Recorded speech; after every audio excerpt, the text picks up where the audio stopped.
All right, thank you so much. So good morning, everyone. Happy New Year. I am going to take roll call before we get started for board members. So Terry Stoops, John Eldridge.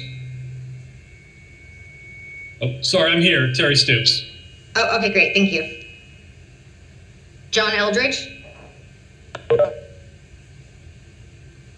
Bruce Friend. Here. Rita Hare. Lynn Kroger. Here. Hilda Parlay. Shelley Bullard. Cheryl Turner. Here. Todd Godby.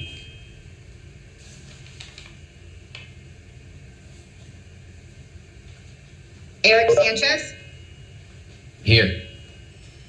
Jamie Falcon. Hi, this is Dr. John Eldridge. I'm on the call. Okay, great. Thank you.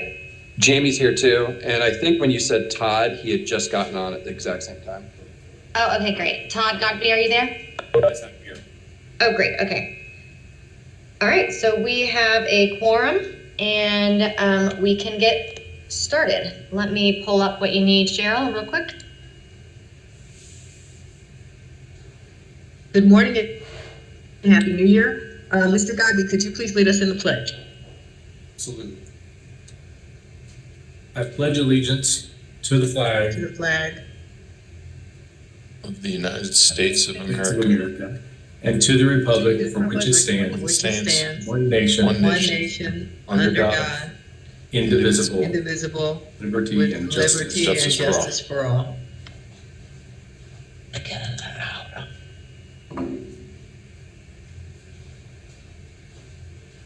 The mission of the Charter School Advisory Board. The Charter Schools Advisory Board works to ensure the existence of high-quality charter schools in North Carolina.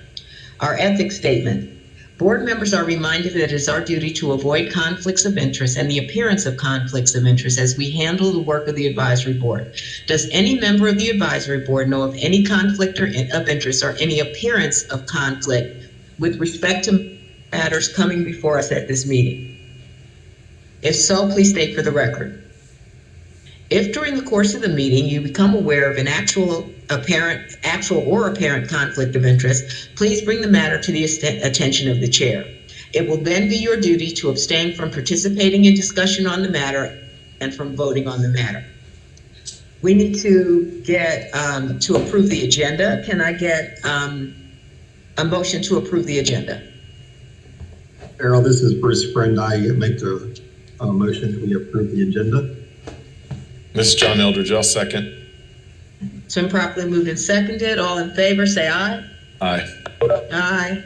Any opposed?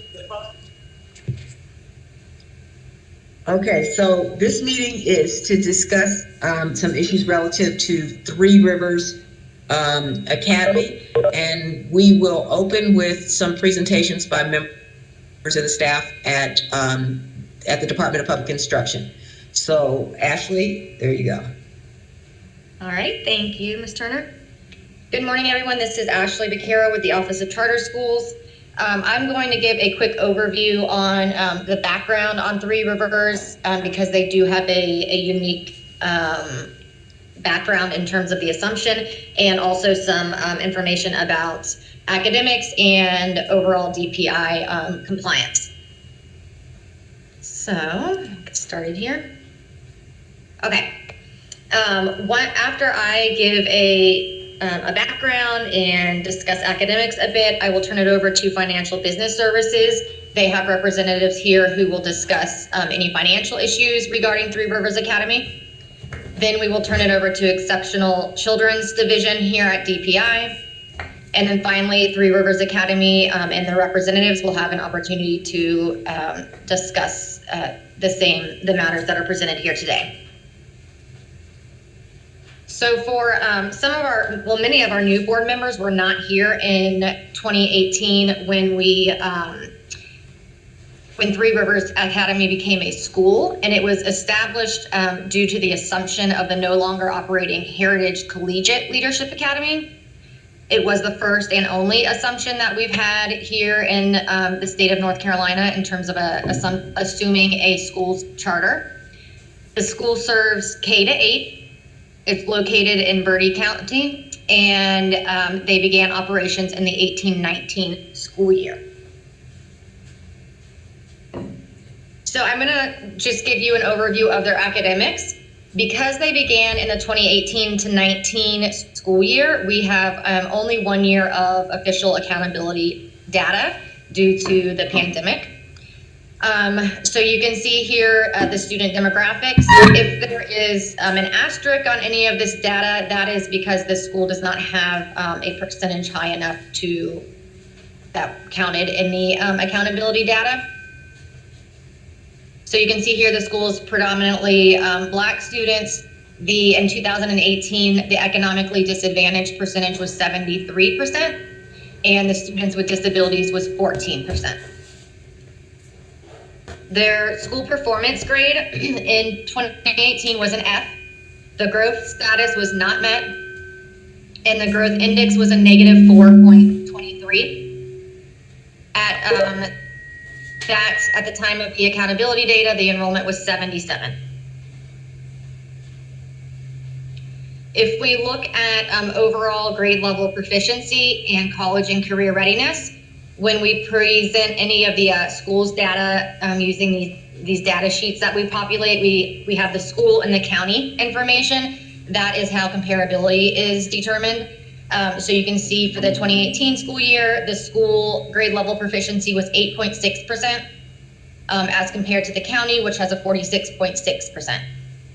And then college and career readiness, the school's proficiency was 5.5%, and the county is just over 30%.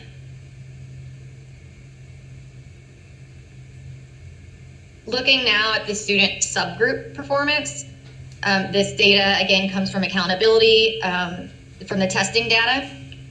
The economically disadvantaged, the schools, this is the proficiency. So 6.4% of the school's economically disadvantaged students were proficient, compared to the county's 42.5% and the state's overall 44.6%. For students with disabilities, less than 5% of the students were proficient, compared to the county's 14.4% and the state's overall 22%. And then you can see also the racial demographics.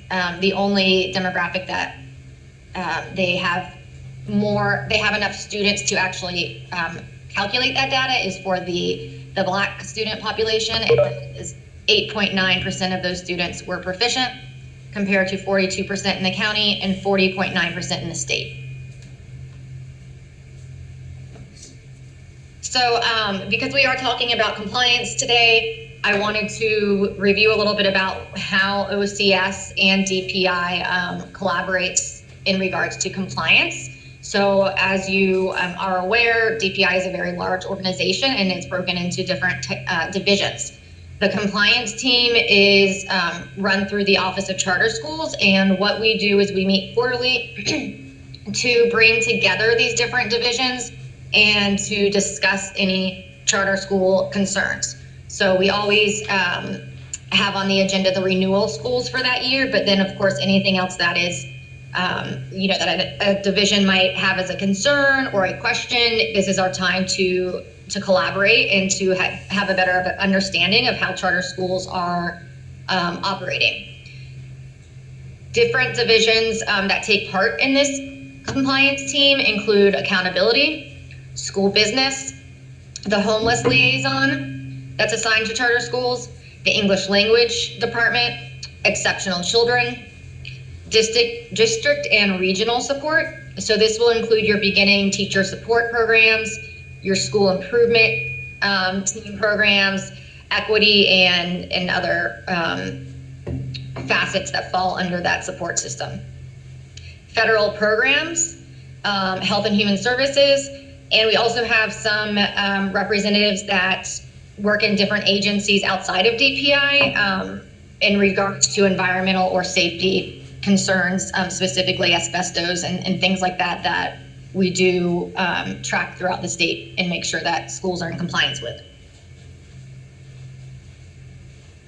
I'm speaking about academics today, and for our school improvement plans, these are required for all low-performing schools. Due to the 2018 academic data, Three Rivers is a low-performing school. District and regional support provide that training, communication, notices, etc. Julianne Garber is the DPI contact for that, and she contacts our office, the Office of Charter Schools, to let us know if a school is having any issues or if the school, for example, has not turned in a school improvement plan. So for Three Rivers Academy, they did submit their comprehensive plan, the school improvement plan. We used SIP as the abbreviation. Last year on December 23rd, I believe that was the day before it was due. They did not submit their plan this year, which was due on the 4th. I will show you the plan we do currently have in the system, which again was submitted last year around Christmas. And according to the action report we have, the steps that were created the 2 days prior to submitting the plan. And I will also, just discuss some of the responsible parties and what that looks like. I'll pull that up in a second for you to view. This is just an example of the type of notification. So for example, this is the notification that went out this year. So low performing schools and districts are provided notification about these requirements. They are provided support through district and regional support and the Office of District and School Transformation. They submit those plans through NC STAR, and they are reviewed. If they're submitted, they are reviewed and feedback is submitted within about 1 or 2 months. So again, we have the 2020 school improvement plan. We did not receive one for 2021. During the pandemic, because we did not have, we were not able to conduct the academic site visits that we would usually do for low performing schools. Schools were asked to provide some type of, they were asked to provide a report basically that gave us feedback, gave us information in the Office of Charter Schools about really overall academics, governance, operations, and it was a required reporting task. The Three Rivers never submitted that, so they did receive a non-compliance letter in April of 2021.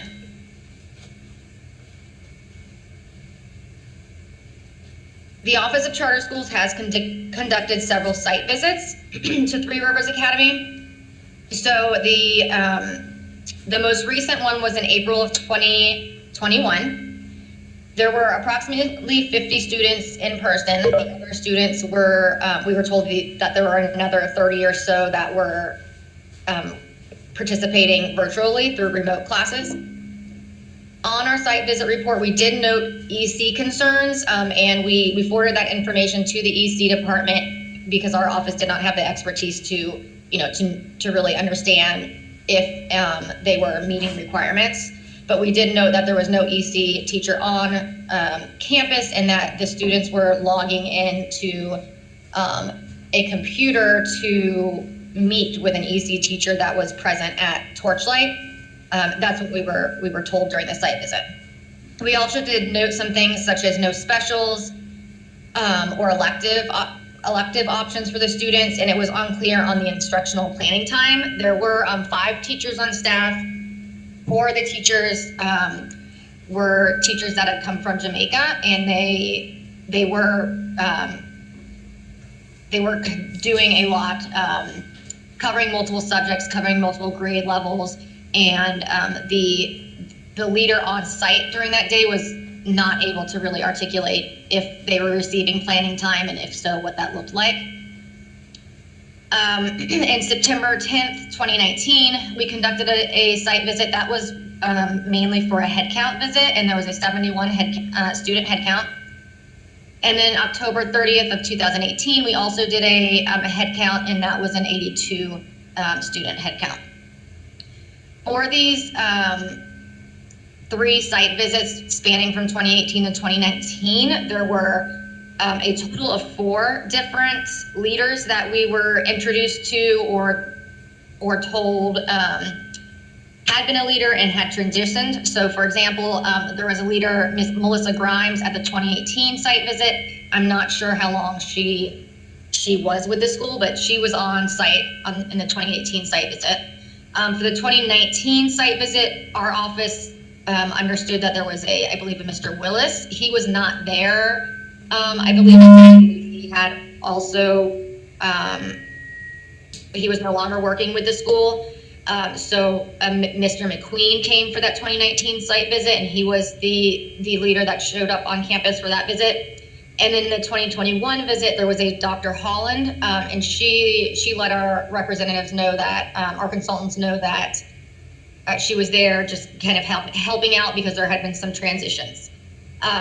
So there's been multiple, throughout the years, you can see there's been multiple leaders. It's sometimes very difficult for OCS to know who is the leader on campus and who is responsible for doing things, for example, like the school improvement plan.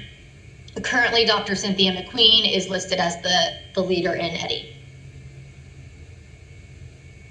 Other compliance matters that have recently come up through our compliance team meetings and notifications.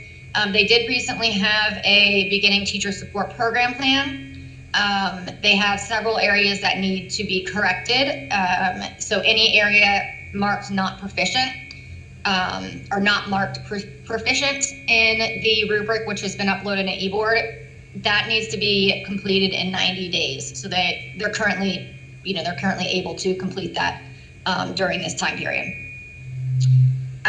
So before I pass it over to school business and see if we have any questions, I will just show you, give you an idea of what a school improvement plan looks like, and what we're looking for when we're reviewing them and trying to give feedback. So this is the comprehensive report that will go into NC STAR. And as you can see, it's kind of broken up into practices that are known to help schools improve. And the schools, they have the authority to decide which ones they want to work on. They will tell us in here who is being assigned to and when the due date, essentially, when they're hoping to reach these goals. So for the only school improvement plan we have on currently on record is this one from 2020. And as you can see, all of the actions included in the plan were added the day it was submitted. And it was assigned to Shelley. There's, I believe, 3 people on here, Shelley Ann Clementson, Kimberly Mitchell, and Mary Felton. I believe Mary Felton may have been a previous leader, but we're not clear on how long she was on staff, if she is currently on staff, or who is currently in charge of making sure that these indicators are met and that the school improvement plan is being actionably worked on. So that's my presentation in terms of giving you an academic overview. Are there any questions before I pass it to Financial Business Services? Ashley, this is Cheryl Turner. Did they get any feedback on this plan, or were they required to modify it or anything? They would have, because this one was submitted on time, they would have received feedback through NC STAR, yes. And there were no requirements to modify it? There would have been requirements, well, there would have been suggestions, because what we're asking for and what the team under district and regional support is looking for is to see that these tasks that you're going into the school improvement plan and that you're continually updating it. I printed this just, I think, right before the holiday break, and I didn't see that any of those things had been updated. So we don't, yeah. Actually, this is Mr. Friend. Can you go back to the slide that outlined the various leadership changes?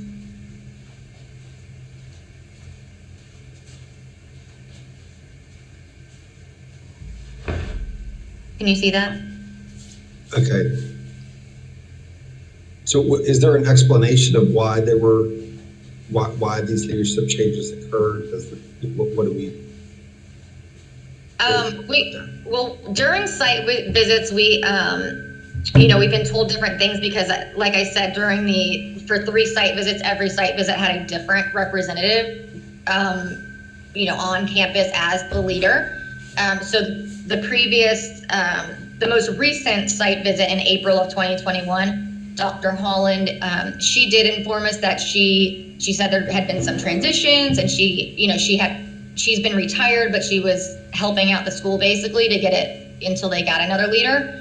I do know at the renewal site visit, which was virtual, and oh gosh, I don't know, I want to say maybe 4 months ago, there is a Mr. Muhammad that is now, I believe, the current principal. So we haven't really received any specific answers as to why, just that there has been transitions and that they've had a hard time keeping a stable leadership. But we are not sure what is causing that. So am I correct then, I'm seeing 1, 2, 3, 5 names there, and then you just mentioned an additional name who's currently there that's not on this list. So we're looking at 6 different leaders since 2018. Am I reading that correctly? Yes, we've had contact with 6 different people. 3 Rivers, when they speak later today, I'm sure can give us a better number or a better idea, but we have had contact with 6 different people. And then in the school improvement plan, there were also 3 different names. Usually at least 1 leader is listed in the school improvement plan as, you know, a responsible party. So I don't, again, our office is unclear if those are staff members, if they're different members of the school improvement plan, or if they have also been leaders at the school in some administrative capacity. This is Chair. Oh, go ahead. No, I was just saying thank you. That's all. This is Cheryl Turner. Dr. McQueen's name is the name that's in Eddie. So that means all communication coming from DPI would go directly to her as opposed to anybody who was on site. Is that correct? Correct. And because we've had this confusion, you will note that in several of the letters that have gone out to 3 Rivers, including the non-compliance letters from last year regarding the reporting requirements for academic data, we always put in there, please make sure that Eddie is updated, because we are often not sure who we should be contacting, and the authoritative source is Eddie. We are required through, to use that source. So yes, if Dr. McQueen is the one listed in Eddie, it's going to Dr. McQueen. Thank you. Mm-hmm. So this is Lynn Kroger. Just to clarify, so you were never notified of any of these leadership changes directly? It was just different names appeared on different reports. Is that correct?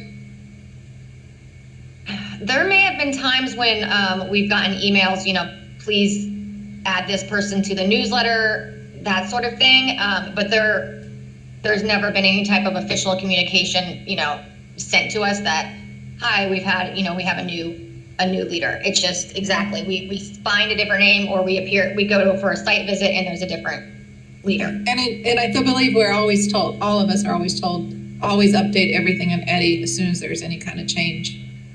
So because that's the main person that all communication goes through. Right, and the only 2 leaders that I believe we've seen in Eddie in at least the last year have been Dr. McQueen and Dr. Holland. But right now, as of this morning, it's Dr. Cynthia McQueen listed in Eddie. Okay, thank you.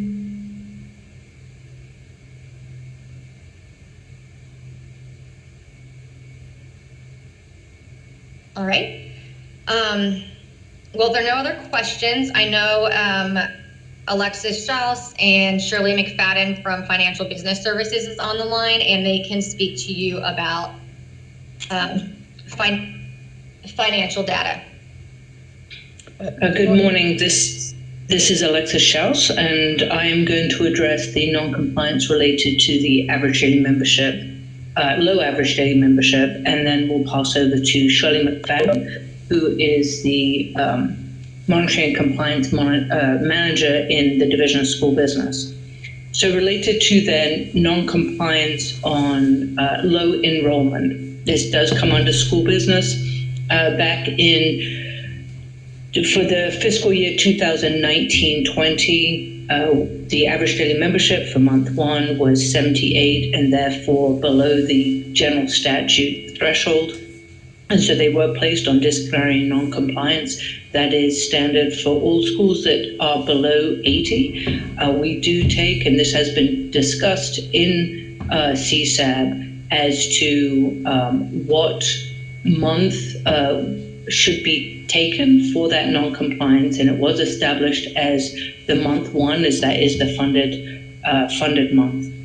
In March of 2021, the score month one was 101, and the Division of School Business did remove the school from disciplinary non-compliance, however kept it on cautionary non-compliance as a watch school, because in that month, by the time it was month 4, the school was down to 83. So we kept it on the watch list, did remove it from the disciplinary non-compliance status, and then for this fiscal year, starting in 2021-22, the month 1 daily membership was at 73, and we put the school back on disciplinary non-compliance for that low enrollment. As Ashley just stated, even going back to 2018-19, the school had low average daily membership, and the concern is not only the low average daily membership, but also the significant fluctuations in the average daily membership. For instance, going back to 2020-21, although their month 1 was 101, there was a 20% decrease in that student population in those first 4 months, which is just shows an instability of the school, and which of course impacts the educational programs of the school. Related to average daily membership, these are pretty much, it's the same for all schools. This is the same procedure. We do the same thresholds of non-compliance. There is nothing really further to discuss. I will pass over to Shirley McFadden, who is also on the line, related to some late reporting and non-responsive. Shirley? Good morning. Thank you, Alexis. I would like to address for the record issues related to financial statement audit reports. And as Alexis just mentioned, the tardiness or lateness of those reports. Starting with fiscal year 20, the financial statement audit report was due on October 31st, 2020, but was not actually remitted until May 13th, 2021, and it actually was not made available. It was held by the LGC due to a dispute or a disagreement on the finding, so it was not even made available to the public until July 2021. At that point in time, the issue that was presented in the audit report had been updated, and it did relate to the nonprofit status. The nonprofit status was not obtained in the required 24-month period, but again, it has been updated. At the time, the school stated that the delay was related to COVID. The second issue I wanted to make sure we addressed today was that DPI has not received the fiscal year 21 financial statement audit report for Three Rivers. And that's as of today. We did double check. Financial statement audits again are due by the 31st of October. This year they had a bit of a grace period through November 30th. The audit is considered late. We did reach out to the schools that were late to ask them for the status of the audit reports, and we asked them to reach out to their auditor to give us a reason for the tardy audits. For Three Rivers Academy auditor, this is their quote: "The main accountant for Three Rivers Academy's EMO resigned toward the end of the school year. The EMO had to hire a consultant to fill in the role until a permanent accountant could be hired. This change caused a delay in the closing of the books for the audit. It also caused a delay in locating documentation required for audit. The final trial balance and complete audit documentation was not received in time for the audit to be completed by November 30th. The EMO, school, and auditor are working diligently to complete the audit." The auditor did go on to say that they expected the books or the audit to be completed by the 31st of December. We have not heard yet from them. They did also note that the 31st date was assuming all remaining items were located and the books were closed out in time to allow them to meet the deadline. Based on the information provided and the reason for the tardiness of the audit report, DPI plans to place Three Rivers Academy on financial cautionary status, which will be effective today. They'll be given 30 days to respond to the financial statement audit report request. And those are the issues that we have at this time. Are there any questions we can answer?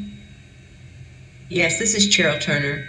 Aren't they already on financial disciplinary Yes, ma'am. for numbers? So you can make disciplinary and cautionary? They are different instances, and but they will have the same effect depending on where they're at.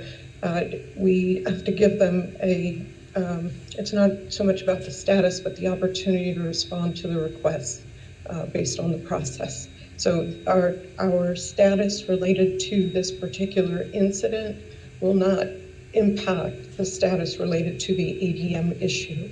They may resolve one issue and remain in a particular status based on a different issue, or we may have to up the status or decrease the status per issue.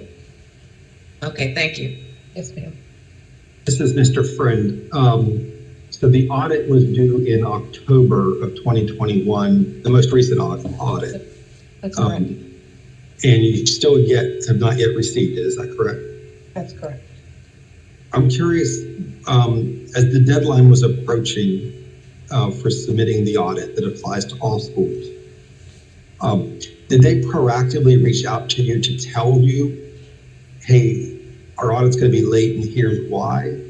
Or did you only receive the reasons for the audit not being submitted after the deadline and after you had reached out to them asking about it? We received information after the deadline, and I would say, in all fairness, this was a different year. We did change procedures significantly for submission of audits, so there was no clear process in place for them to have to remit why they were going to be late, if they were going to be late.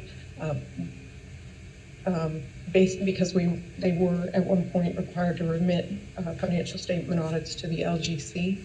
The LGC had a clear process where they had to remit information as to why an audit would be late. When DPI acquired that, we found out rather late that transition was going to happen. We set up Epicenter to receive them, but we did not have a clear process in place for if and when it was going to be late, who they should reach out to clarify. Having said that, I do believe Dave Machado and his team did receive some proactive emails knowing that some of the audits were going to be late. Yeah, thank you. Yes. Hey, Shirley, Jamie Falkenberry here. How many other schools were in a similar situation, did not get their audit in time, or were there any others who didn't get their audit in time who also didn't notify until after the audit was due? I just want some context. Yes, there were definitely other organizations that were late, and I don't have that number off the top of my head, I apologize. We did, I said, most of those organizations have remitted. At the time, there might have been less than 10. that we definitely identified and reached out to, but we were working through priorities, those that were rechartering those things. So everybody that we reached out to did respond and request links, and only a few of them did actually reach out to Dave directly before anything was late and let him know. But I'd have to get you firm numbers. I don't have that exact information at this time. So is this a one-off, or is this a major problem this year for a lot of charter schools? Not a lot of charter schools, no. Okay. Most of the schools were able to get them in, a majority of the schools were able to get them in by the November 30th grace period. Okay, thanks.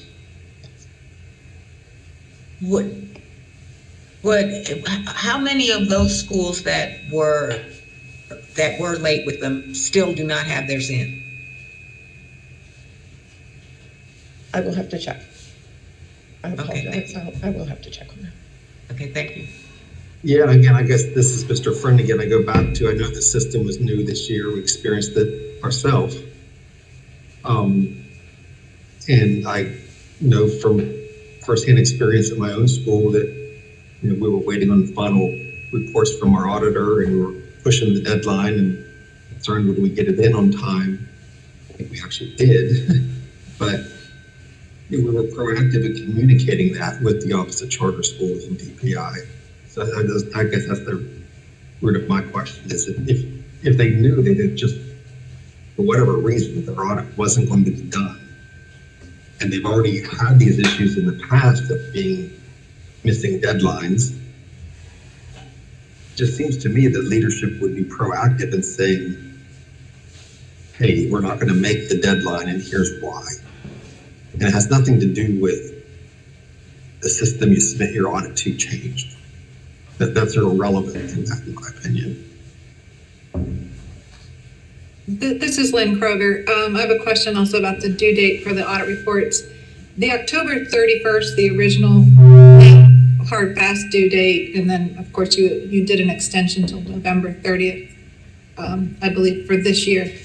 In the past, what was the due date?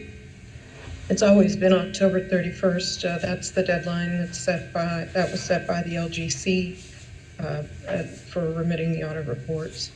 So it's not a new deadline.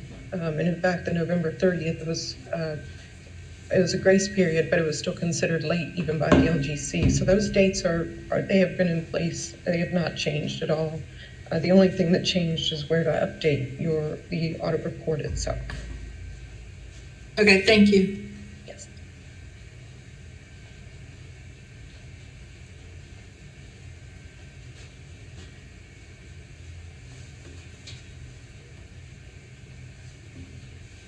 Ashley, Hearing no further questions, are we ready for EC?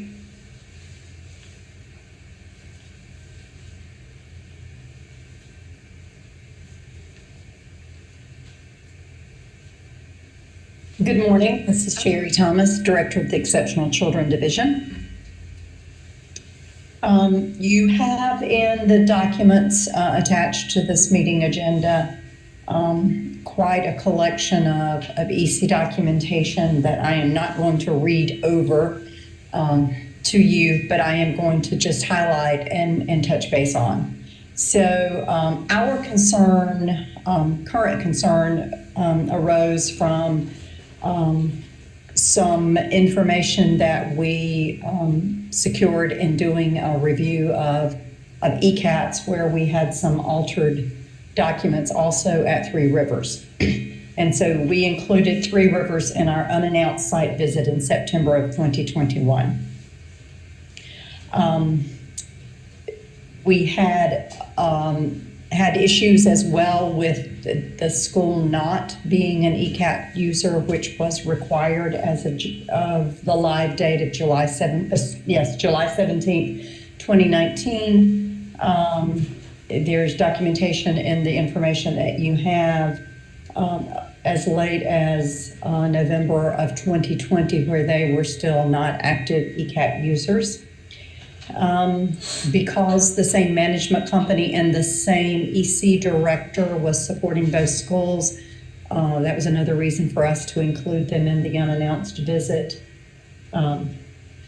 So with that, I'm going to go through just some of the artifacts.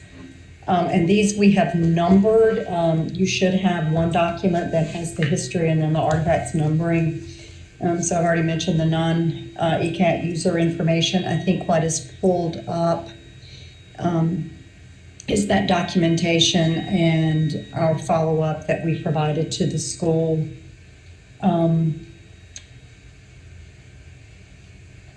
We did notify the school when we found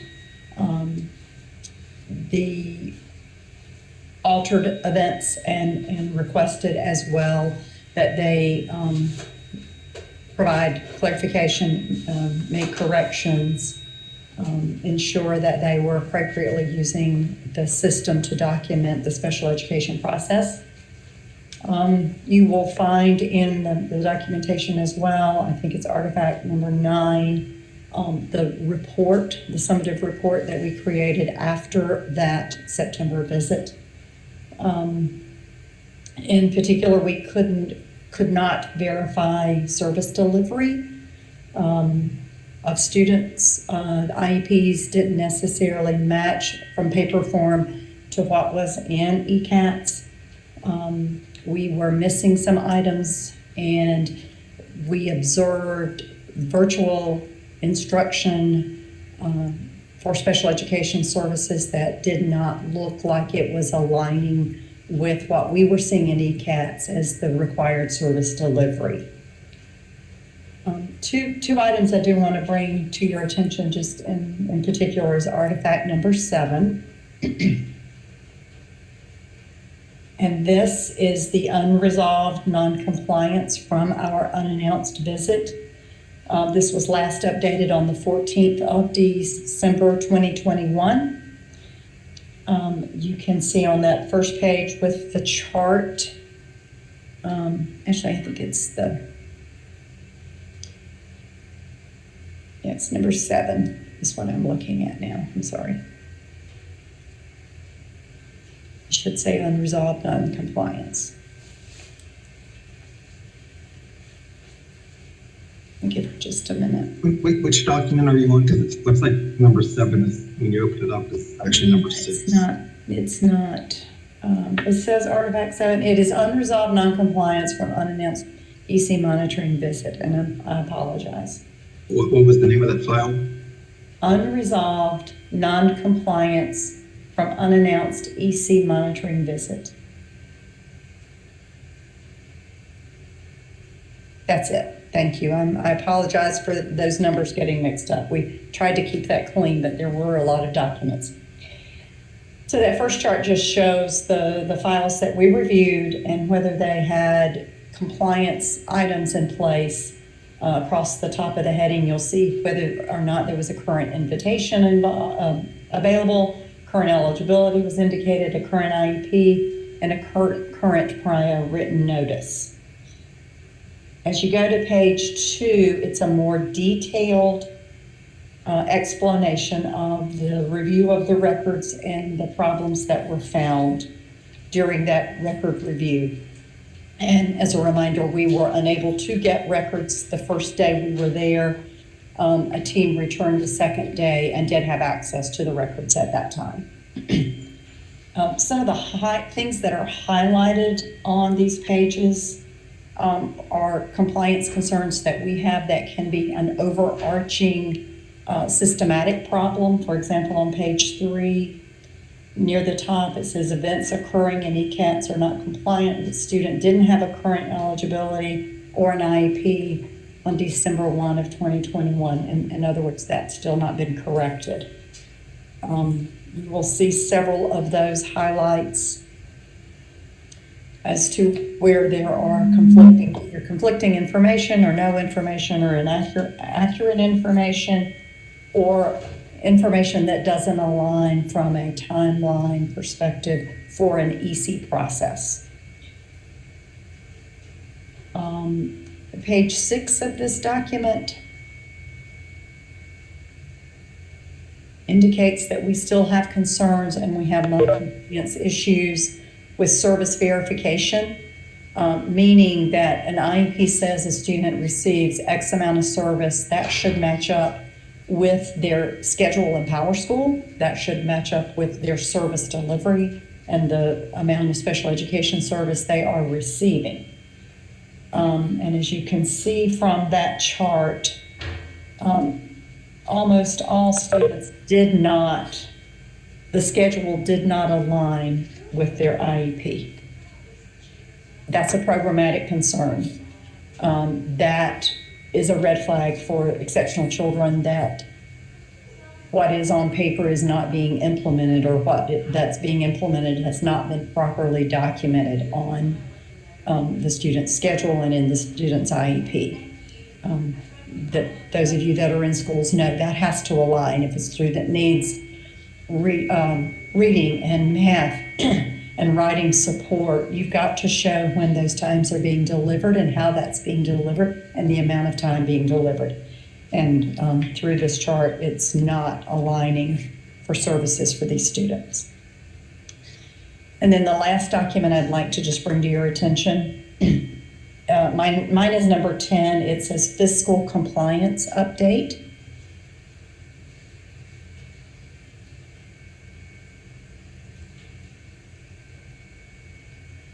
And so the areas that we did the fiscal review on following our visit in September, the areas that we looked at, excuse me, time and effort, indicating that we have to track staff paid by federal IDEA dollars to the fact that they are delivering special ed services for the amount of time that's been indicated. And as you can see, we have non-compliance because we are unable to get documentation to show payment and service delivery in alignment. We had a question about equipment being purchased with federal dollars, which we also have to track, and we've still not received the confirmation that or the documentation to show through a coding process, through the business codes that were used for those purchases, whether or not federal funds were used for that equipment. Same thing with contracted services. And as far as maintenance of effort, we're still unable to determine the appropriateness of state and local expenditures because we still don't have those clarification of codes. So that's a high-level overview. I can tell you programmatic concerns of how services are being delivered, what services are being delivered, and if those services align with the true needs of the students are of grave concern, as well as the fiscal concerns that we have and the non-compliance documentation that continues to occur in ECATS. And I'll be happy to answer any questions you may have. This is Terry Stoops.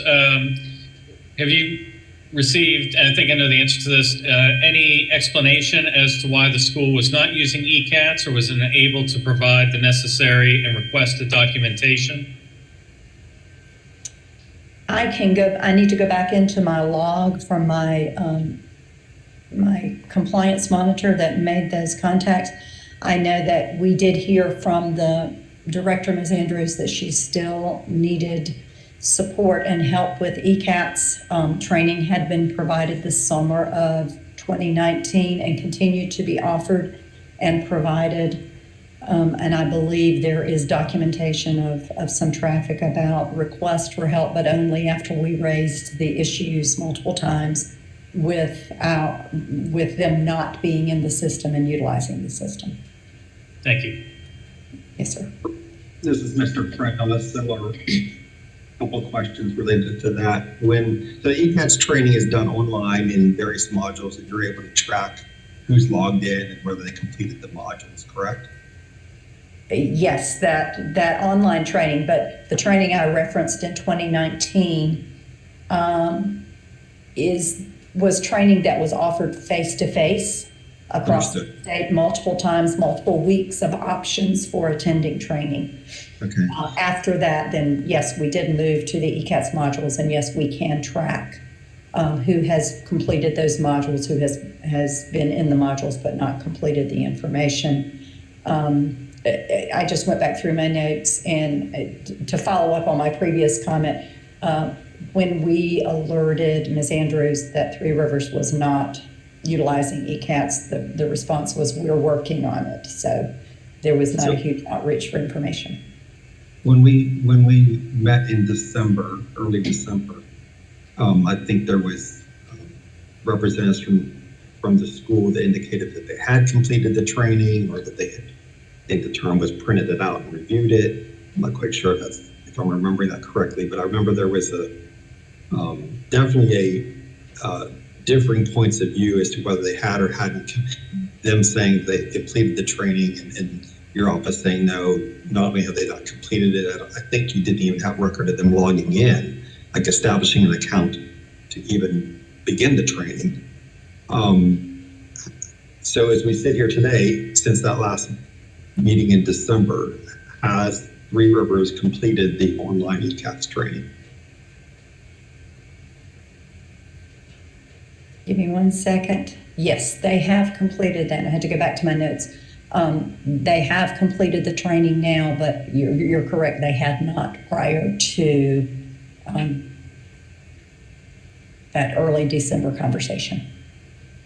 Okay, thank you.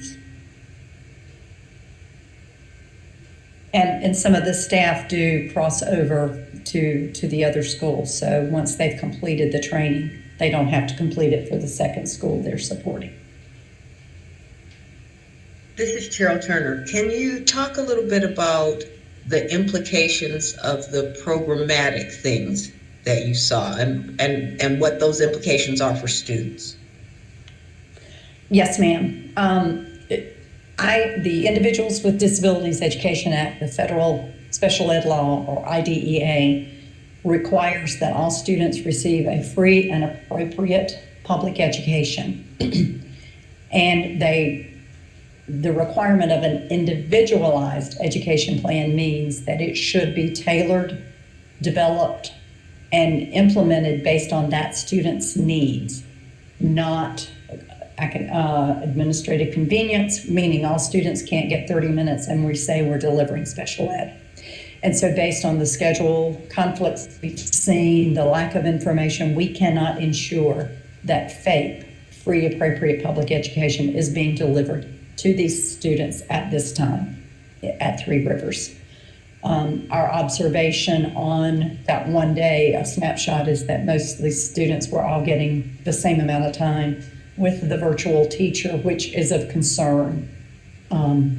They've not set up a virtual academy, but they do have a certified IDC teacher that is delivering instruction virtually. But that day did not seem to know students' names, and this was in September, so school had been started for a while. So we had concerns about the familiarity with the student, with the student's needs, with the student's IEPs, with their present levels of performance. And that has not, we have seen no evidence to alleviate that concern that we've had. Did that answer your question? Yes, thank you. Yes, ma'am. If there were any current or past, as you just stated, you cannot be assured that they are providing FAPE as far as the EC program. Would your office be aware of, if there were any current or past litigation on that issue, would that be something that your office would be informed about? If there had been a state complaint filed against the school, then that would come through our office. If there had been a due process complaint filed, we would be notified once that was filed. It's not something we investigate. It goes through the administrative law judges, but we would then be notified if there was a finding after a due process as well. Okay. Have you received any correspondence or concerns from parents of students at this school regarding their services? I'm going to take 1 minute to check my notes again because I'm trying very hard to separate the two schools. under the same management company. If you can give me 1 second, I will get back to you with a response. Surely.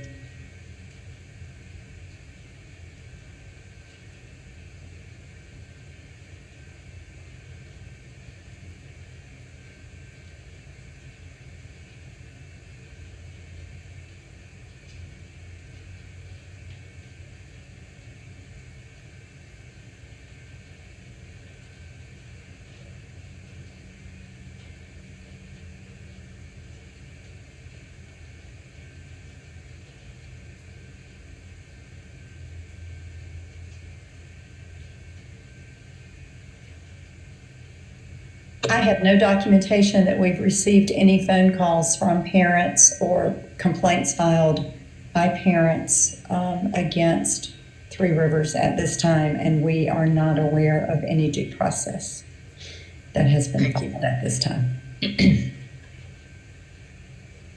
I ask, this is Eric Sanchez. Last time, or when we spoke with this management organization a month ago, there was questions about whether or not they truly understood the severity of the issues, and that they were getting correct correspondence, and that the director or principal was informed. Is there any reason to think that they don't understand the severity, and is there any evidence to the contrary actually that shows that they have been informed and that they do fully understand what's going on?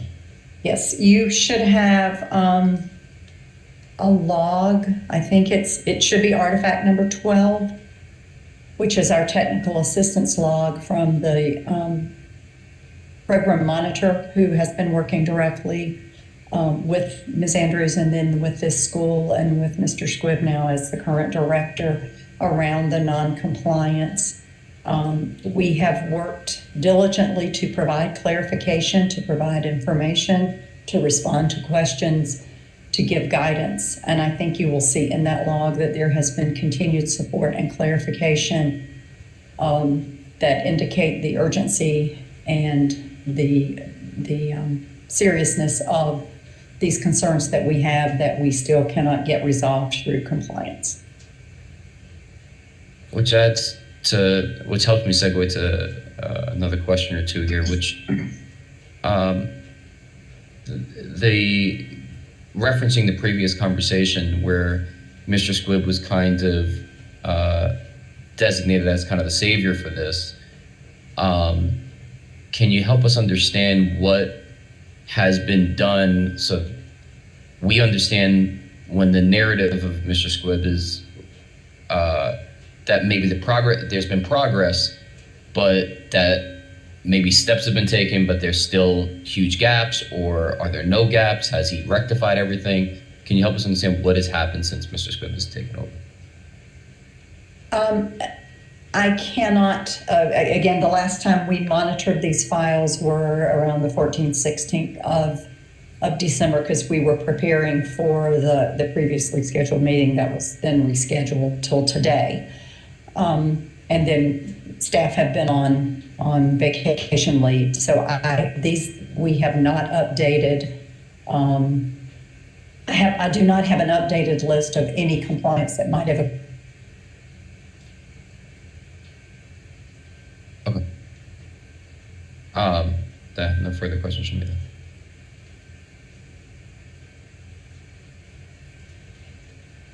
I think we just lost Ms. Thomas.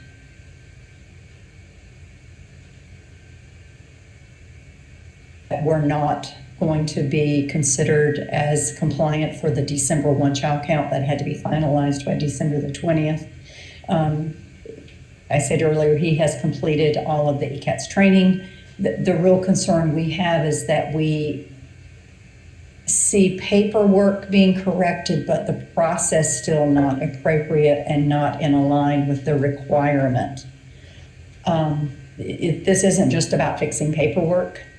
Correcting paperwork. This is about correcting and implementing an appropriate process for special education services, which the paperwork is only the documentation. It is not the process in and of itself.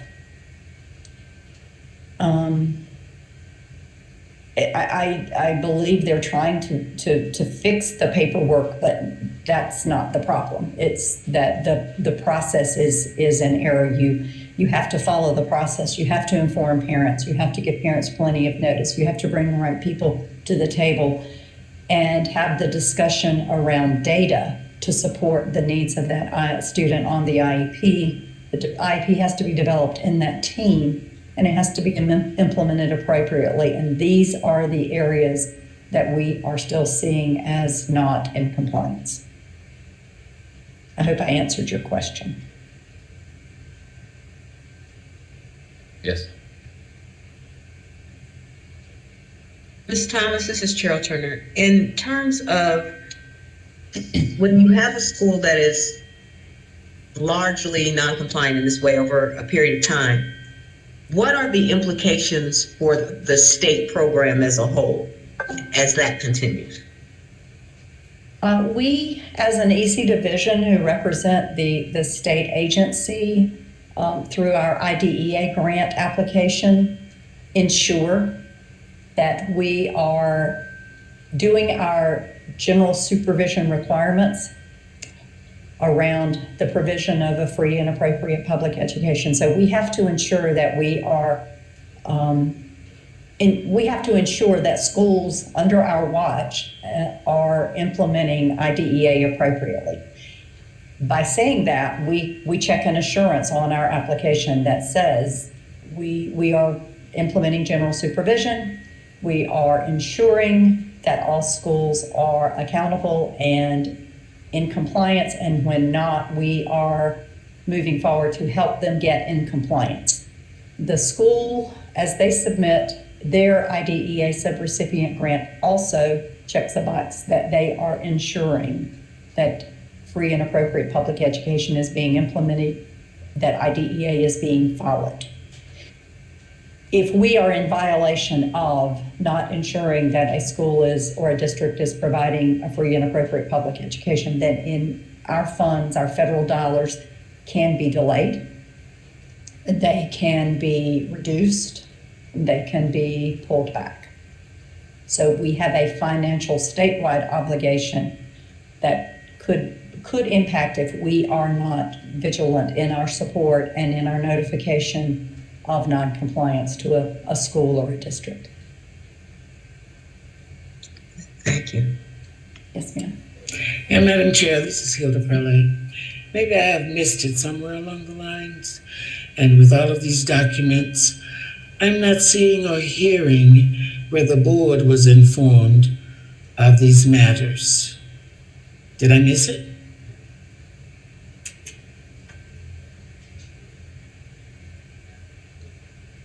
Meaning the Three Rivers Board of Directors.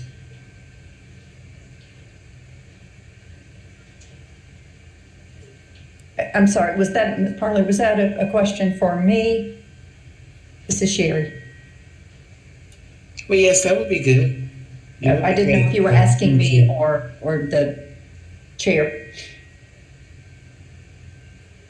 Either.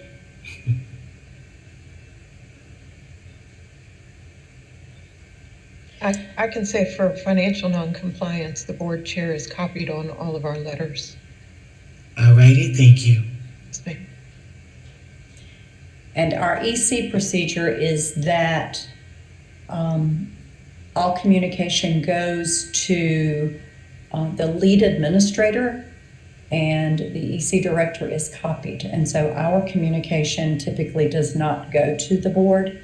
It goes directly to that lead administrator, superintendent, director, coordinator. In this regard, it went to Dr. McQueen. Thank you. So it would be incumbent upon them, him or her, to report to the board. Yes, ma'am. Thank you very much.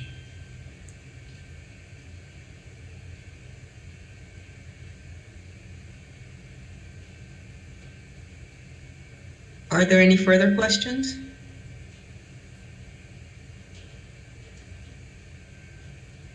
Hearing none, thank you, Ms. Thomas. Thank you. At this time, Three Rivers, the floor is open for you to respond to the things that have been said.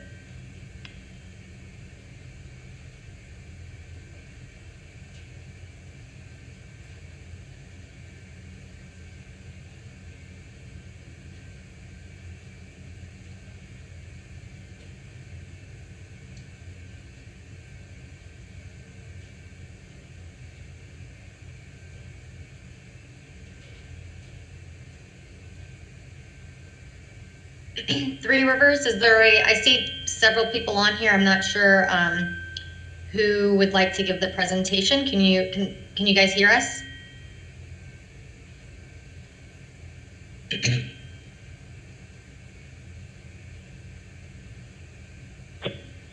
Yes, this is Adam Ezel. I know others are on. Waiting for them to hop on. I'm waiting for them to unmute themselves or something like that. It's *6 if you're on your phone in order to unmute.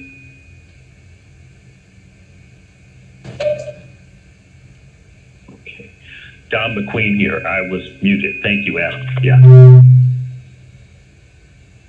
Maybe some others are joining us. I'm not sure. Let's do the same thing. So, good morning, all.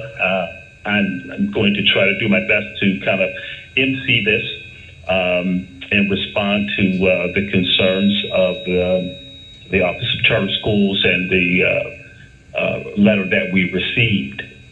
Hopefully, we're going to have some board members who are either traveling or have doctor's appointments and that kind of thing, or just not able to join us at this point.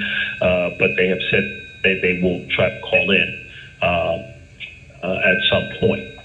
We did submit a letter of the opening statement to the Charter School Advisory Board from the Three Rivers Board of Directors. And let me just answer the first question off the top, that the board is intricately involved in this process and have full knowledge of all the components that we are addressing, and been involved intricately since we started way back with the renewal. So the board's been intricately involved and well aware of the things that are going on. I'm hoping that we may be able to clear up just a couple of these issues with just a few questions, just to kind of get some clarity for us and maybe to help us move on. The first is the Three Rivers Academy being identified as a low-performing charter school. I believe that technically we are considered low-performing because of 1 year of academic performance, but we are not considered chronically low-performing because of the lack of school data, that we don't have 3 years of data and not considered chronically low performing. I don't know if someone could clarify that. Ashley, I think in your presentation it was somewhat of a matter of fact. Three Rivers is considered low performing. The other, what you're referring to is what we call continually low performing. And yes, you are correct. You're not continually low performing because you only have that 1 year of data, but the requirements for example, like parent notification and posting information on the website and creating school improvement plans applies to both low performing and continually low performing schools. Yes, ma'am. Okay. Well, with that understanding, I think that we did submit a school improvement plan, and we updated that plan on December 15th of 2021. I don't think we did it in NC Stars, and I think there was some confusion around whether or not we were required to put it in NC Stars.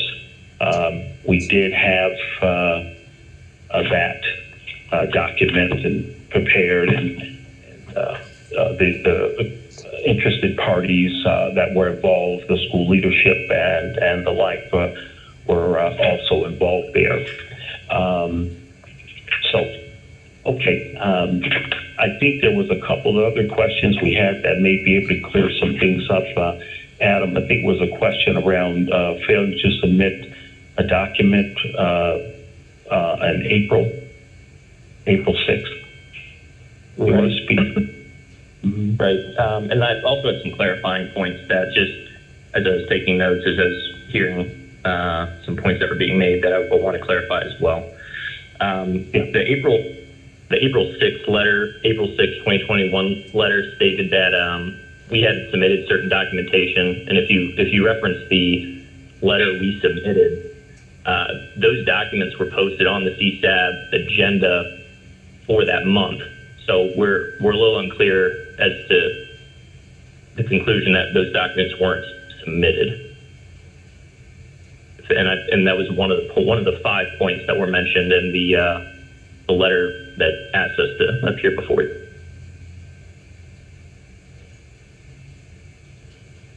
Wasn't sure if there's clarification on that.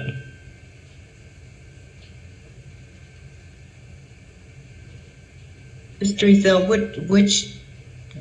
what area are we talking about? I'm not sure that anybody knows who needs to answer that question. The April 6th letter came from who? It was from the Office of Charter Schools.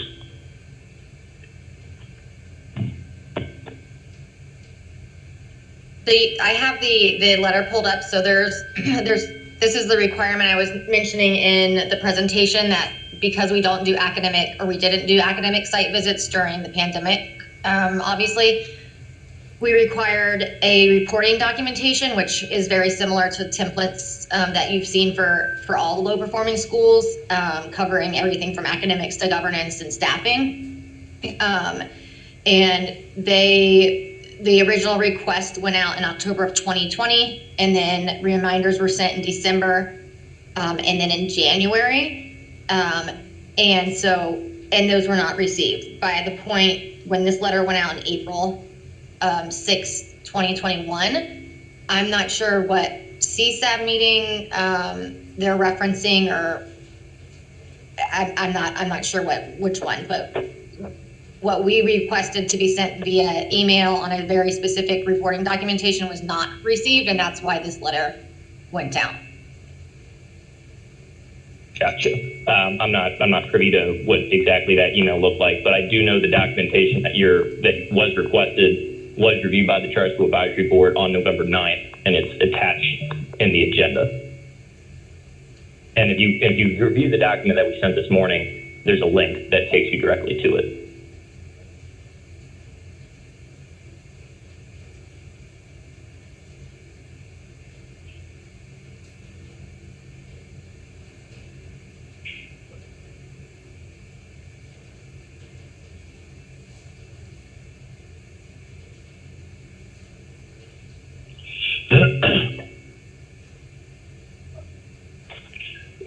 So I think that one can be addressed right there, since we have made that submission in a timely manner. Right. Yes.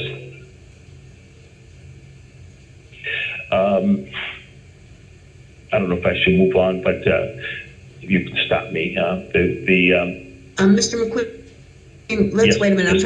I want to address this first.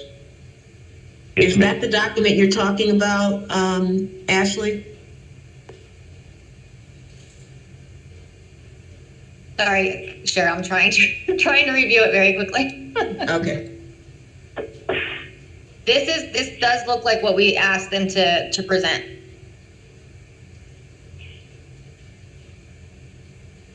And do you know when? This is Dave Machado. If I can ask for some clarification. This is a document that we ask all low-performing charter schools that are going to come before CSAP. That is not to be confused with the NC STAR requirement that is in statute. Okay, so these are separate documents. The document that we're saying was not submitted on time is not this document. It's a document that should have been in NC STAR, the updated in NC STAR. That is correct.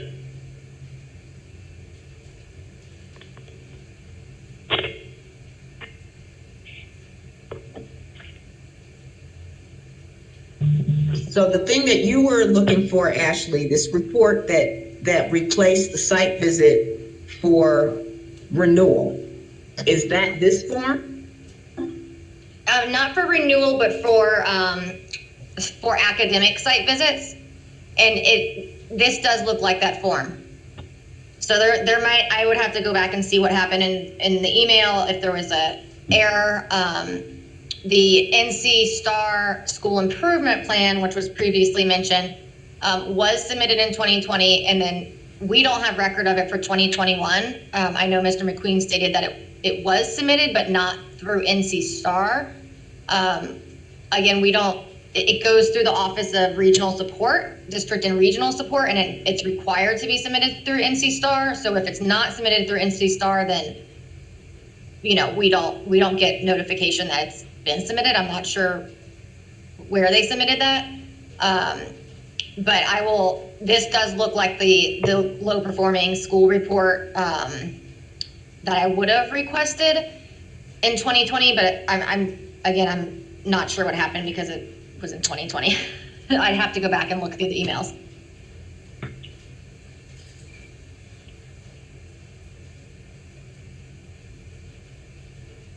Okay, Mr. McQueen, go ahead. Yes, ma'am. I do think we're talking about two different documents because the NC STAR strictly was about the school improvement plan, where the document I'm referring to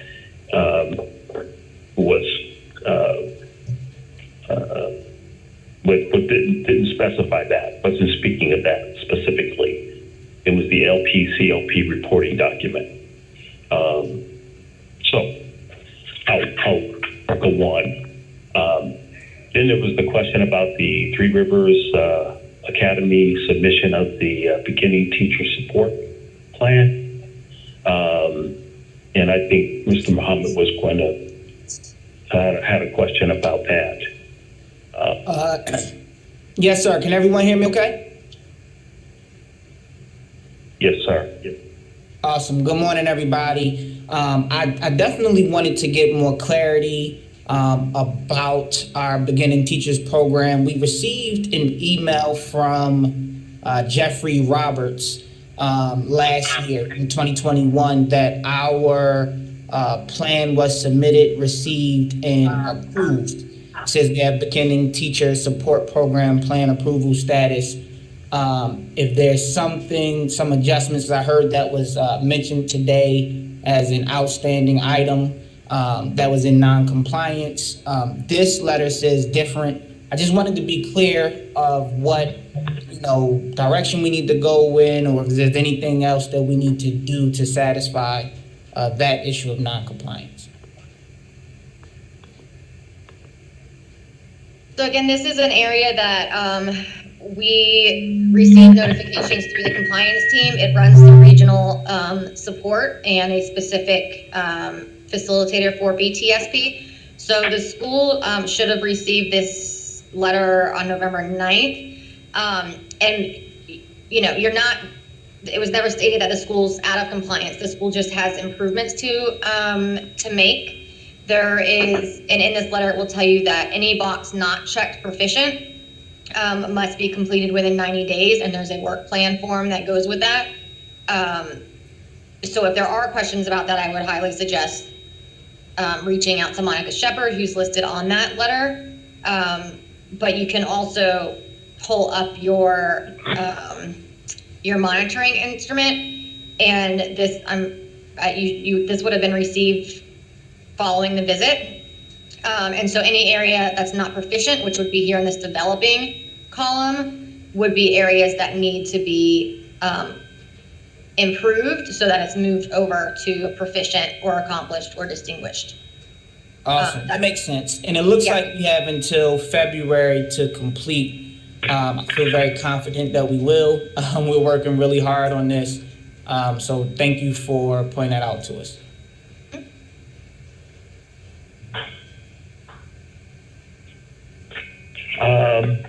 And the other point I think I'd like to address, I don't know if it's a question or not, but the placement of the school on financial non-compliance cautionary status. It's a rare thing. Well, I've seen the head count and the actual ADM and the actual students in attendance kind of align themselves. It seems like there's always a difference between the 80 and the number of students we're actually serving, and maybe a head count that happened on a particular day. I know last week before we went to break, we had 96 students enrolled. Our attendance is less than that. Our average daily attendance is less than that. But the school, if it was low at one point, that was certainly short-lived. And it's something we're keeping an eye on as well as we go throughout the school year, making sure that our numbers stay well above the 80 number threshold, and we keep working on that. But I don't know if this is as Ms. Alexis Shaw described some of the numbers as 78 or 73 and that kind of thing. We don't seem to, those numbers don't align with our actual experience. Let me just say, with respect to other concerns, I think we sent up a explanation from our auditor with respect to the challenges he's facing and we're facing to try to get the audit finished. And should be something we'll have, he said, by the 31st, and it's probably within a few days from now, the audit will be complete. I wanted Dustin, who's on the phone, to speak to some of the exceptional children concerns and what the school has done to resolve those concerns. And then I'll come back to some of the other issues that were brought up. Dustin? Yes, thank you, Don. Ashley, can I share a document on my screen? Is that possible?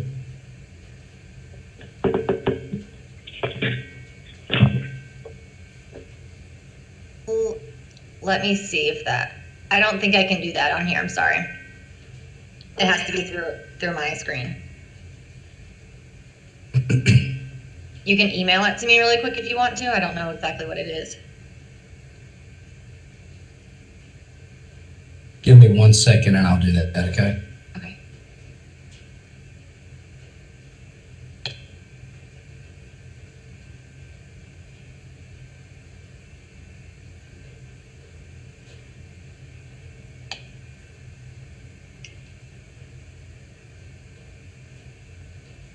While we're waiting on that, this is Mr. Friend. I do have a question for the folks at Three Rivers. There was a question raised earlier about whether when we get into the EC discussion, and I think it also applies to the financial discussion, of whether the board was aware of some of these areas of concern, non-compliance, and so forth. Are there members of the board for Three Rivers on this call right now?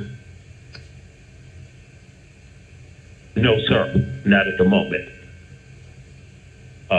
We're hoping that they will join us. I'm going to reach out to a couple of the board members who said they would most likely be available about this time. If you give me a few moments, I'll do that. Well, to be honest, I would expect them to be here. I mean, this is their school. They own the charter. And this is a special called CSAB meeting for the sole purpose of talking about this school. So I'm really puzzled as to why not a single board member is with us. Thank you.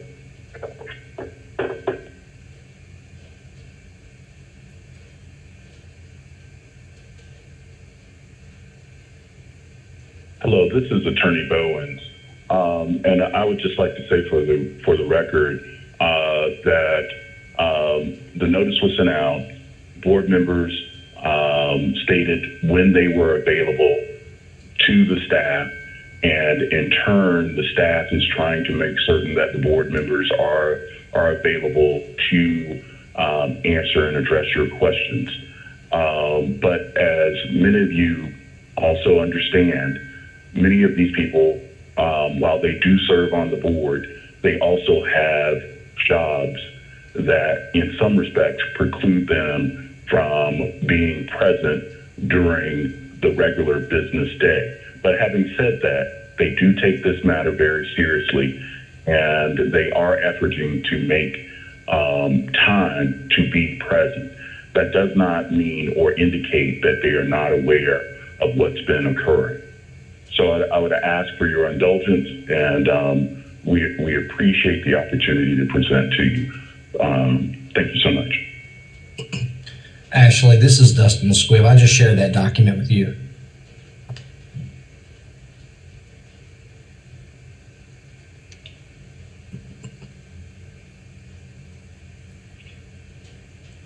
Just want to make sure I heard it right. How many members are on the board? How many board members are there? 5. 5. And none are present today? Is that what I heard? That's correct, sir. I have 2 that are traveling out of the country, the board chair and the treasurer.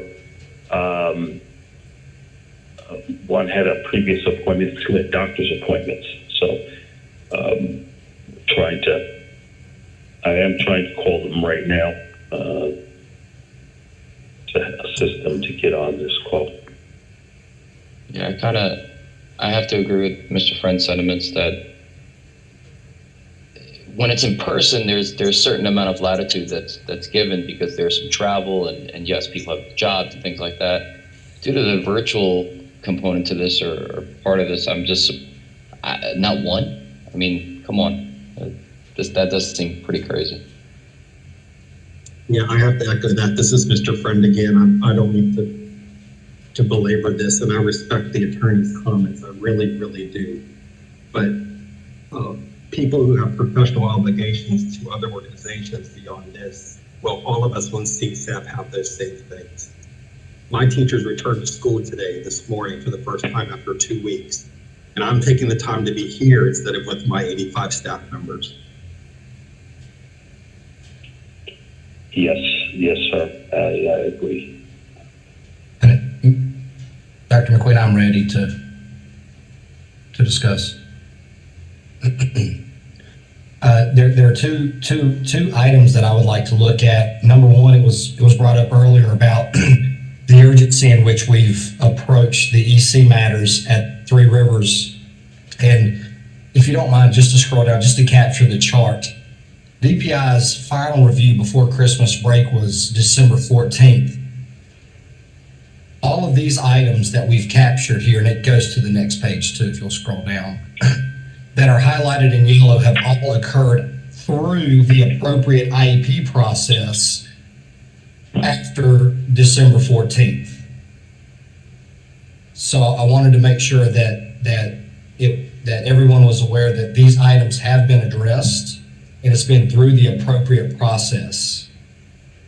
And the division's not had an opportunity to review these items because the review occurred before several of our meetings. And the last thing I would like to note is, as a result of these meetings, we were able to update all service delivery components for students.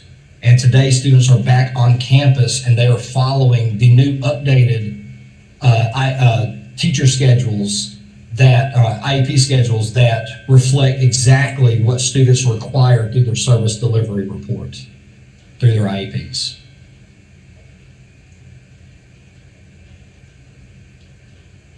And I'll answer any questions if anyone has any.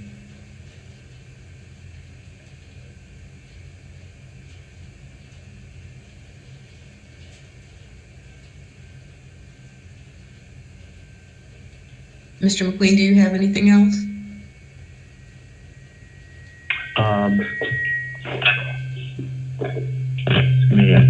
Just respond to the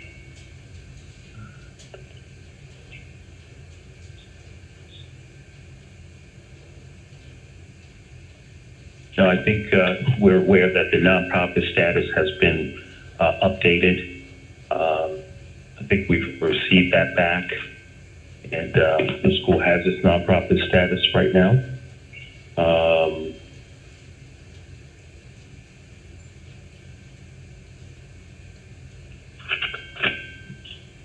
Well, I know there was a concern that we brought to the attention of the Charter School Advisory Board early on, and that is the concern with not receiving about $35,000 in 060 funds of this,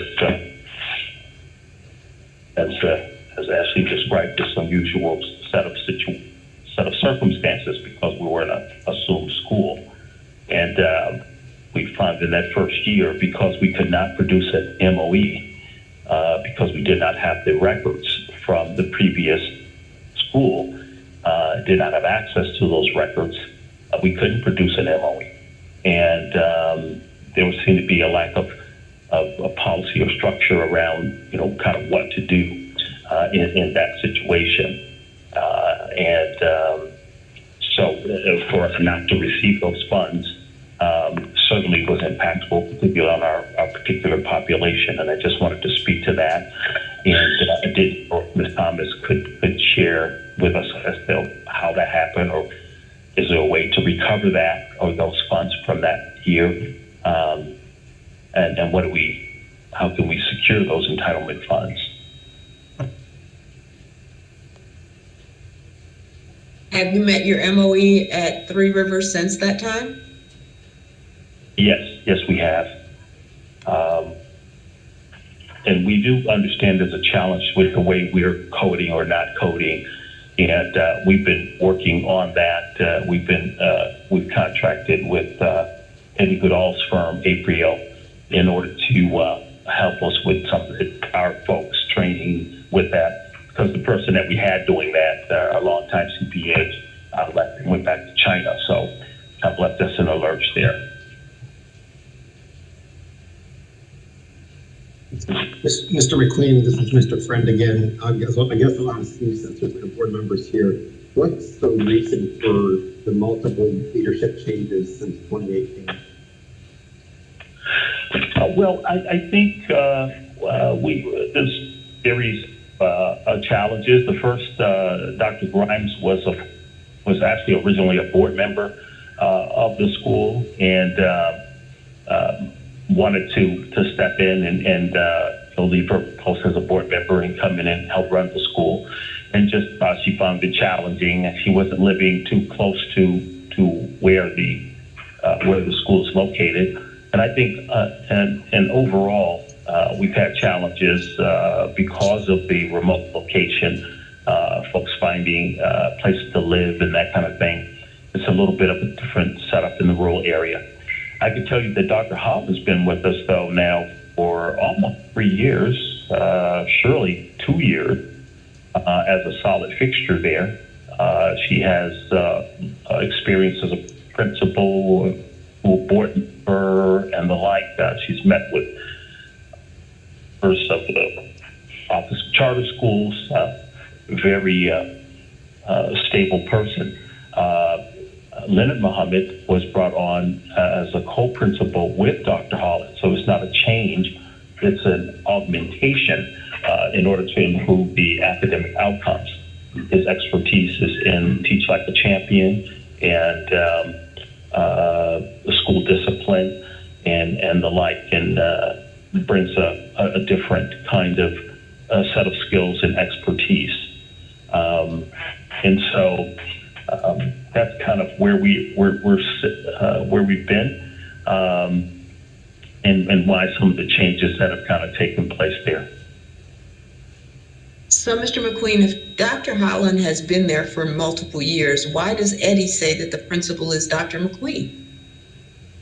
Well, it says in Eddie for Dr. McQueen so that we won't have we try to remain consistent so that all information can go to one source, and then she can disseminate that out as needed. And that's why it's, because at this point, you could actually be Dr. McQueen, Dr. Holland or Leonard Muhammad. And so we just thought it'd be easier to have the one person be the contact. And that's going to remain consistent.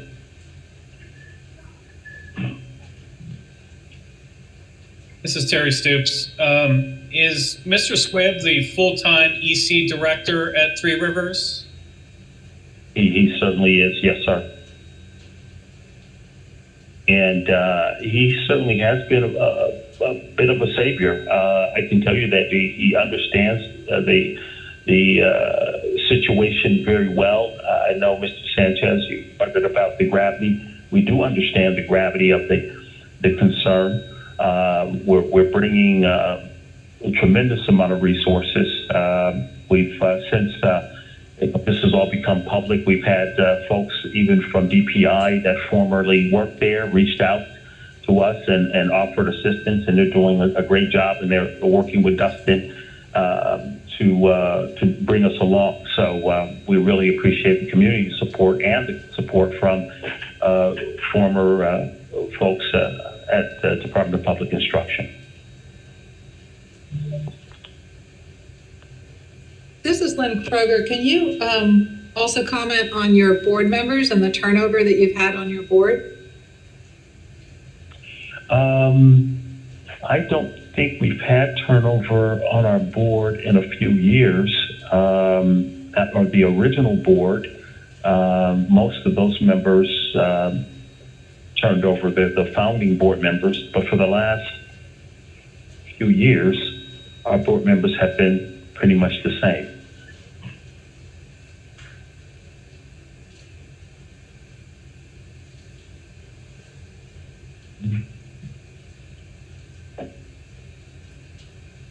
So when you say pretty much the same, does that mean there's been no new board members at all in the last year, 2 years? Oh, yeah, for sure. In the last 2 years, there's been no new board members. There's been no new board members? No new board members in 2 years.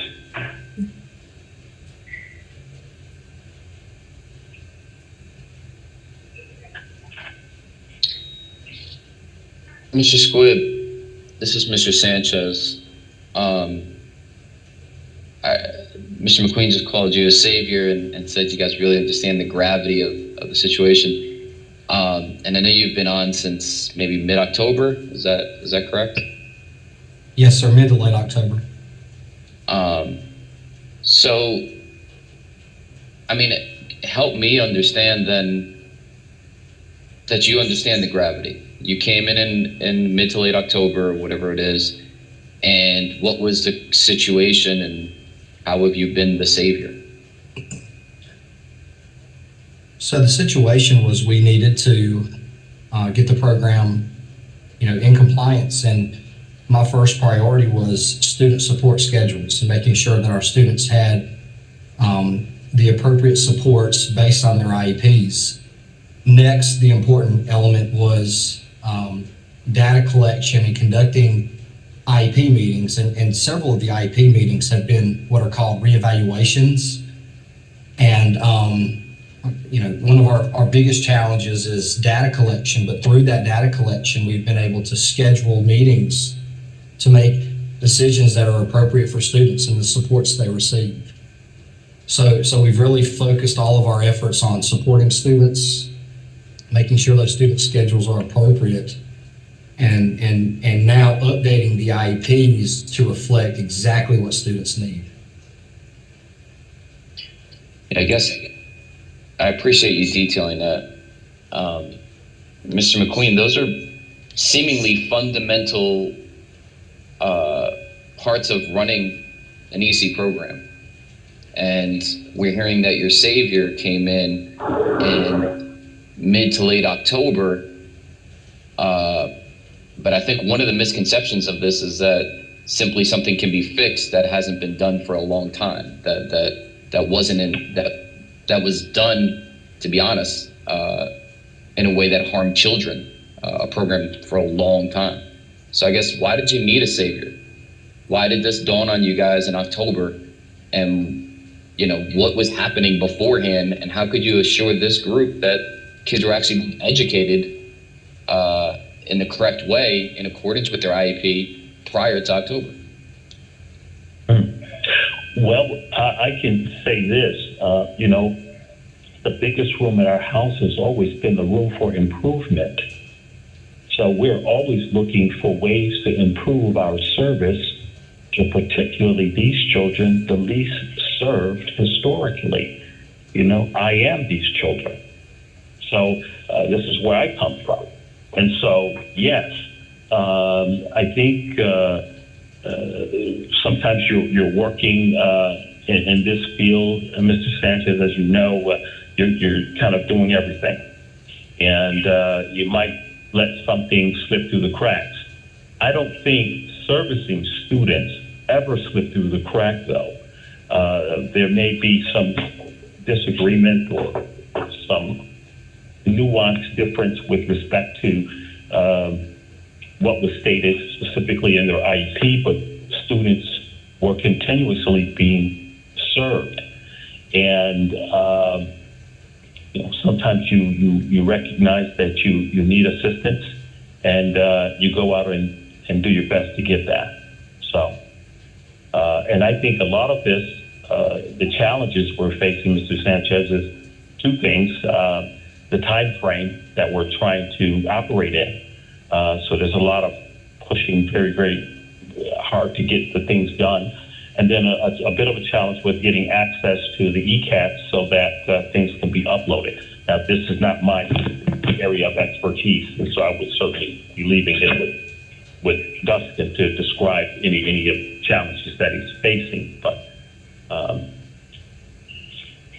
kind of where we stand now. This is Terry Stoops. Mr. Squibb, will you be in the building at Three Rivers ensuring that all the EC services are being delivered to students every day? I will be in the building occasionally, at least quarterly. I have weekly and sometimes, in some cases, daily staff meetings with the EC staff there to ensure full program compliance, student support schedules, daily EC service delivery, all the above.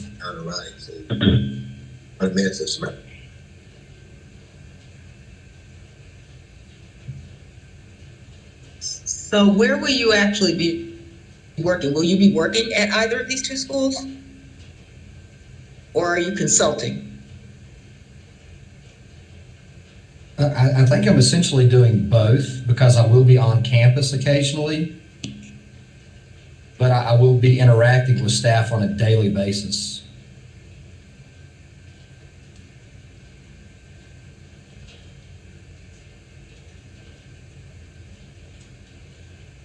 Mr. McQueen, anything else you would like to address? No, ma'am, I believe that's all. Board members, any other questions that you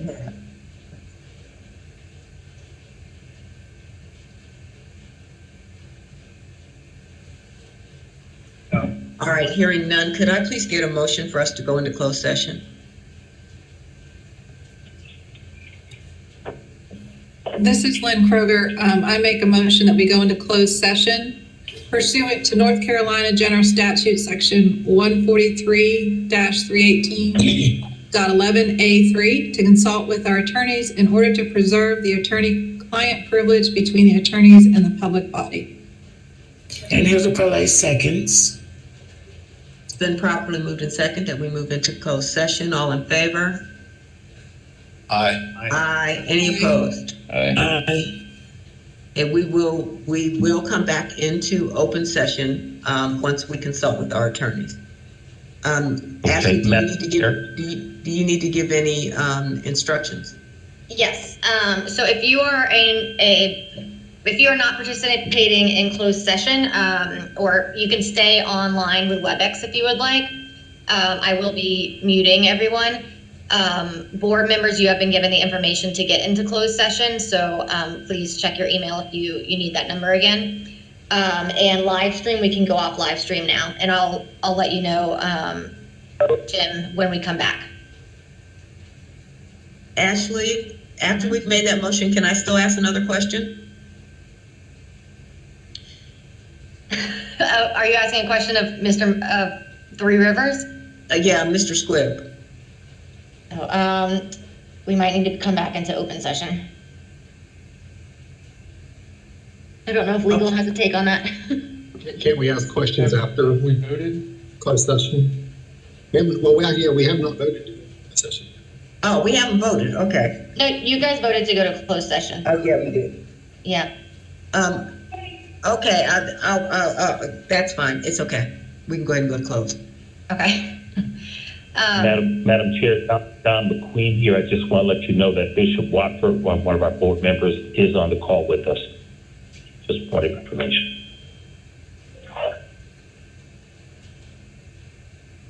So, Bishop board, Watford. would you like to go out of, come back out of the vote for closed session to get a chance to talk to the board member? Yes. We've already voted to go into close. Can we unvote? You can vote to come back into come back into open session. Yeah, this is Alison Schaefer. You can make a motion to go back in. Okay, can I get a motion for us to go back into open session?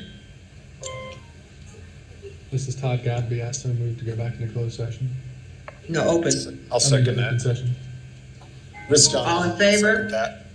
All in favor? Aye. Aye. Any opposed? Okay, we are back in open session. Let me go ahead and ask my question to Mr. Squibb, and then we can talk with the board member. Mr. Squibb, what other schools, not necessarily naming, how many other schools are you representing besides these two? In all capacities? As an EC director? Specifically just as an EC director, not as an EC consultant, just to confirm? Well, tell me both. I'm trying to find out how many schools you're working with.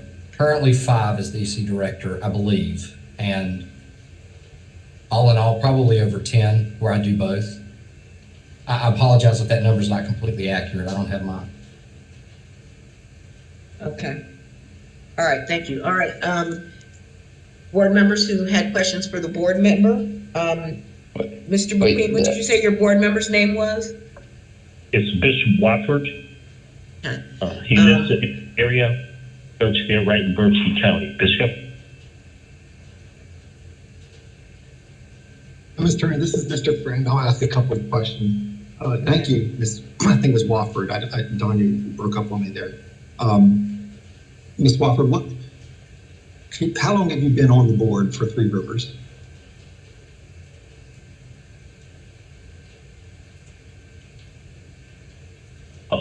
Bishop?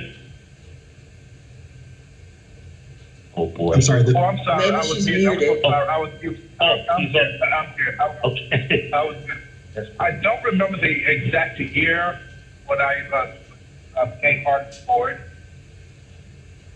Has it been more than 2 or 3? Yes. How have you been kept apprised of some of the issues that we're talking about here today in terms of being non-compliance from a financial perspective, non-compliance for exceptional student services? Can you share a little bit of what, as a board member, what's your knowledge of these situations and the severity of them?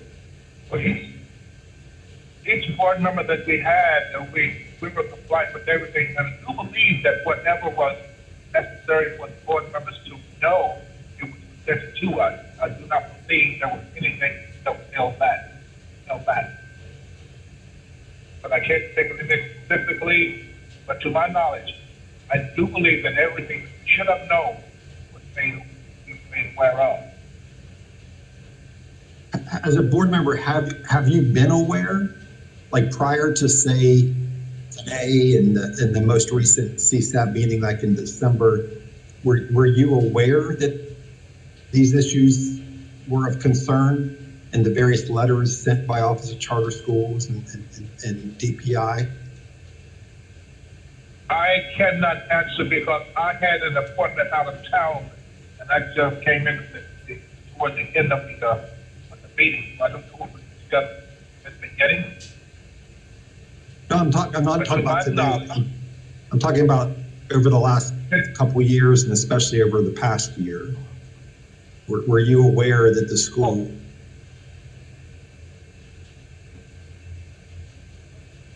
not aware that the school was. Were you aware that the school had these issues that we're discussing today?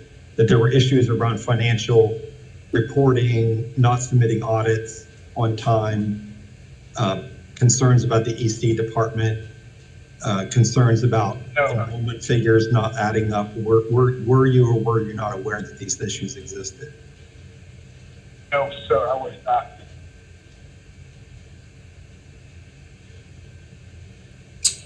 And this is Hilda Parlay. So none of the board members were aware? To your knowledge, Mr. Wofford? I'm sorry? Why were you not aware of the issues that Three Rivers is having? I was not aware of the agreement that, yes, I was. I'm not aware of any issues that they might have had. Everything, I do believe that everything that was supposed to have been done was done. Might have been issues, probably with some teachers, probably getting teachers from getting students broken up. I would not consider that a problem. So the school director never made, or the principal never reported in your board meetings? After the meetings that I was part of. Well, how often do you meet? How often does your board meet? Once a month, on Thursday, I believe it is. I'm sorry, you're breaking up. How often does your board meet? Yeah, I'm sorry, I'm driving. I think it's once a month on Thursday. I'm driving in bad weather. I'm trying to concentrate. I'm so sorry. Okay, so you're not sure. I'm not sure. Thank you very much. I can't give you a more direct answer. I think he did say once a month on the third Thursday, ma'am, is what he said couple of times. Yes, ma'am. Yes, it was breaking up, so I couldn't hear. Mm-hmm. And I'm not. I don't want to put words in the bishop's mouth, but when we sit down and discuss these concerns, they may not come across as this is an issue with the state, but I inform the board about all communications with respect that issues that come from DPI, or an email is sent to the board chair, James Montague. So he's aware, and he's board chair today.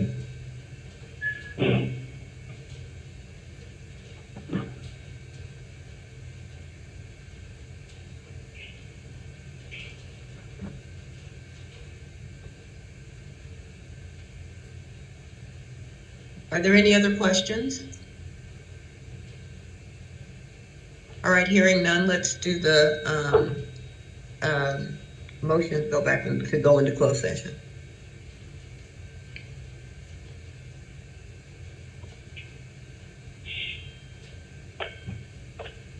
This is Lynn Kroger. I make a motion to go into closed session pursuant to North Carolina General Statute 143-318-11A3 to consult with our attorneys in order to preserve the attorney-client privilege between the attorneys and the public body.